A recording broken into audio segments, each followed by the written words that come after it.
ক্ৰীড়া সংস্থাই প্ৰয়াত চিদানন্দ বৰা আৰু প্ৰয়াত অৱনী প্ৰসাদ বৰাৰ সোঁৱৰণত যিখন প্ৰতিযোগিতা নৈশ ভাগত 2025 চনৰ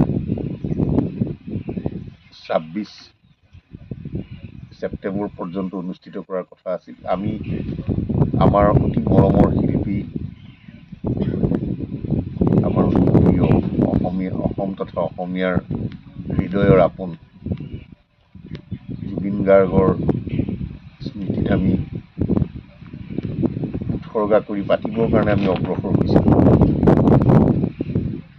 কিন্তু আমি উপলব্ধি কৰিছোঁ যে আচলতে এই পৰিস্থিতিত খেলাখন আগবঢ়াই লৈ যোৱাৰ মানসিকতা যেন নোহোৱা হৈছে। আমাৰ অন্তৰাত্মাই ক'ৰবাত নহয় ক'ৰবাত যেন আমাক বাধা দিছে। গতিকে আমি সিদ্ধান্ত লৈছোঁ যে 25 ছেপ্টেম্বৰ আৰু 26 ছেপ্টেম্বৰত অনুষ্ঠিত হ'বলগীয়া ছেমিফাইনেল আৰু ফাইনেল খেল আমি সদ্যহতে স্থগিত ৰাখিছোঁ। যেতিয়া অসমৰ পৰিস্থিতি সম্পূৰ্ণ স্বাভাৱিক হ'ব,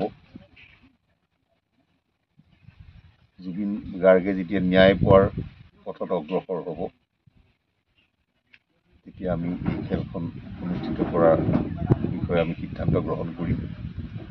সদ্যহতে আজি আৰু কাইলৈ